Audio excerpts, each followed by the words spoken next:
Ni yang saya sebut selalu tuan-tuan. Dia kata, ustaz, tahun ini saya buat korban. Alhamdulillah, bagus. Korban apa? Saya bercerita lama dah ustaz, nak buat korban unta. Tahun ini baru dapat ustaz. Alhamdulillah, tahniah bang. Unta besar pahalanya bang, korban. Tapi sayang tak? Ustaz, unta Australia tak?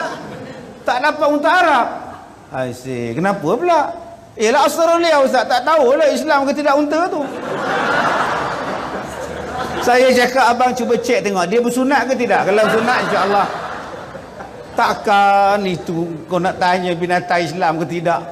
Hara orang kita sekarang ni tuan-tuan. Ni yang terbaru tahun lepas, soalan bodoh lagi datang. Dia bergaduh dengan kerani saya depan. Dia bergaduh. Saya tanya, apa yang rendah tu? Telefon kerani apa yang rendah ni? Ustaz, dia tak ada temu janji, dia nak jumpa dengan ustaz. Saya tak bagilah. Tiba-tiba nak kedah masuk je. Dia apa masalah dia? Ada hal kata dia. Tak apalah, panggillah masuk. Saya pun panggil dia masuk. Apa hal bang? Amboi ustaz, susah benar jumpa ustaz ngalahkan YB kata dia. Kena seliang kata saya. Jumpa YB tak susah macam ni. Saya cakap, ramai orang berkata bang, kalau abang tak ikut queue marah orang pula. Orang lain dah temu janji dah sebulan abang. Duduklah bang, tak apalah. Apa masalah abang? Okey ustaz, senang cakap. Ustaz tengok saya. Okey, sekarang ustaz tengok saya. Kenapa ustaz tak kata saya ni Imam Mahdi? Sudah.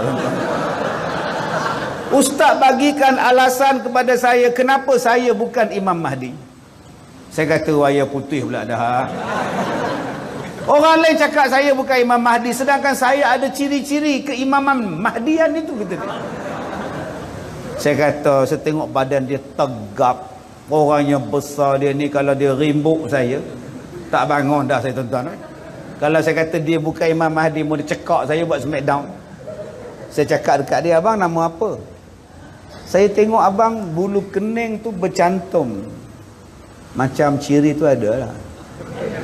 Dia punya dahi pun luas, lapang, adalah putih, kulit pun macam ada ciri. Tahu pun tak apa, yang ni lah saya nak. Orang lain tak nampak ustaz. Ustaz nampak. Tapi abang boleh cakap Arab? Tak boleh. Abang duduk di mana? Cemur kata dia. Yang tu silap abang. Imam Mahdi cakap Arab. Jadi abang tang situ silap abang. Abang bukan Imam Mahdi abang. Oh ya ustaz ya. Imam Mahdi cakap Arab. Situ letak betul tu bang. Oh ya. Saya sampai sekarang berdoa tuan-tuan, janganlah dia masuk kelas bahasa Arab tuan-tuan. Lagi 2 tahun dia mengaku pula. Ana kalim fil lughatil arabiyyah, mampu itu tuan. Subhanallah. Jadi tuan-tuan yang dirahmati Allah, ketahuilah wahai saudaraku, orang yang dua muka ini sejahat-jahat orang di negeri akhirat. Jikalau dua mukanya itu bukan kerana muslihat agama. Ada manusia yang depan kita ni baik, belakang ni subhanallah.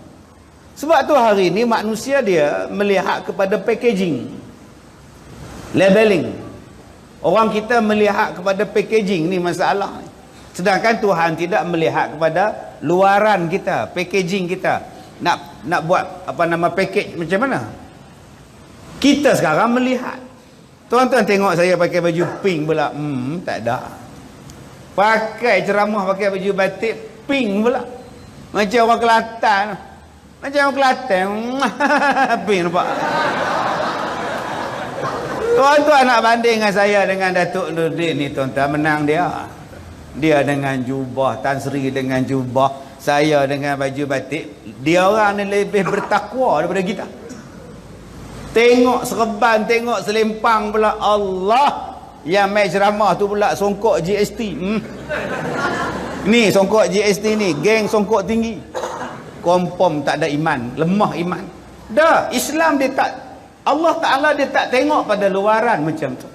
Dia tak tengok warna kulit, dia tak tengok hitam putih, dia tak tengok cerah gelap. Tuan-tuan malam ni pakai jubah pun bagus, pakai baju Melayu pun bagus, janji tutup aurat. Janji pakaian bersih, janji pakaian cantik. Khuzu zinatakum inda kulli masjid. Pakailah Baik, pakailah perhiasan kamu bila ke masjid.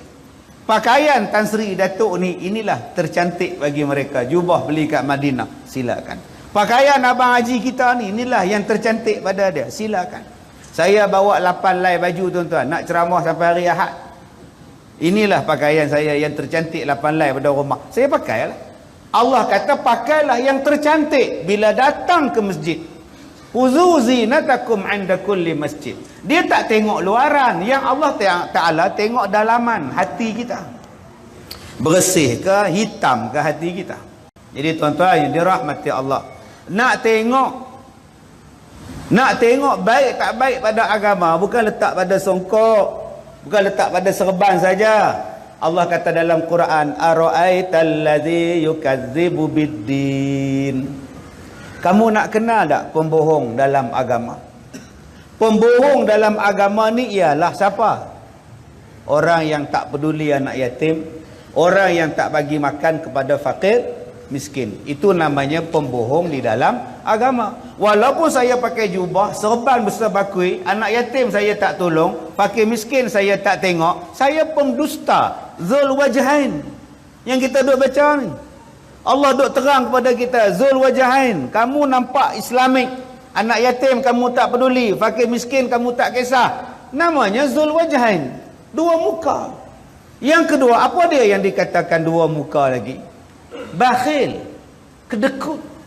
Sebab itu Allah Ta'ala sebut kepada kita, di antara ciri-ciri orang bertakwa, mesti Allah Ta'ala sebutkan di antaranya ialah wa mimma razaqnahum yunfiqun.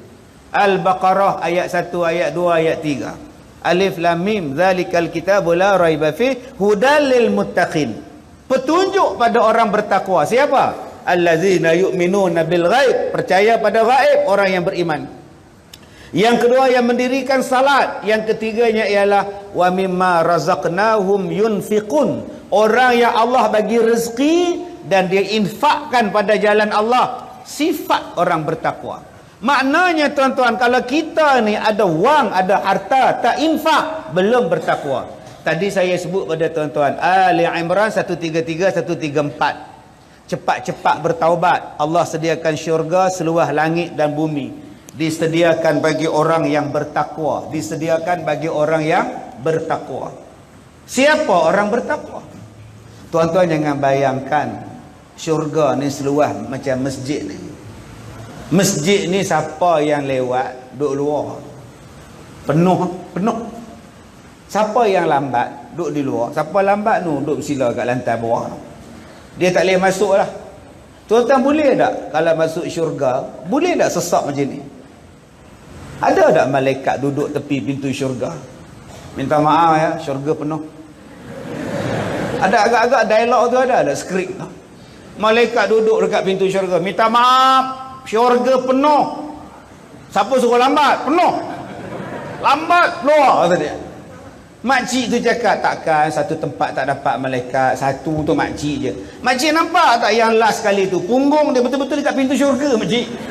Mana lagi nak muat makcik? Tuan-tuan, dialog ni takkan ada di hari kiamat. Makcik cakap, bagilah satu tempat duduk je lagi malaikat. Oi, tak boleh, faham tak? Habis tu makcik nak ke mana kalau syurga tak masuk, tak boleh. Neraka kosong banyak. Tuan-tuan, siapa-siapa pun boleh masuk syurga. Allah bagi pada orang bertakwa. 134. Siapa orang bertakwa? Allazina yunfiquna fis sarra wad dharra. Orang yang memberi ketika dia senang dan ketika dia susah, ketika dia gembira dan ketika dia sedih, dia boleh sedekah. Ini sifat orang bertakwa. Yang ni tuan-tuan yang kita nak. Berapa banyak orang yang ada wang tapi tak nak infak. Berapa banyak orang yang ada harta tapi kedekut. Kita takut dia jadi zul wajahain, dia tak nak tolong diri dia sendiri. Daripada ayat ni lah tuan-tuan, saya lancarkan kutipan dana untuk masjid kita, program dan aktiviti di masjid di masa yang akan datang saya lancarkan. Jadi kalau tuan-tuan nak selamat pada zul wajahain, baik masuk derma tuan-tuan. Minggu lepas, 2 minggu lepas, saya lancarkan kutipan derma untuk masjid. Bila tabung berjalan, pengutik derma tu berjalan, ada satu hamba Allah tu tuan-tuan, dia buat bodoh. Tak masuk pun duit dalam tabung tuan-tuan. 2 hari lepas tu meninggal tuan-tuan. Jadi siapa-siapa nak rasa meninggal, buatlah tuan-tuan. Yang mana faham, tak faham sudah tuan-tuan.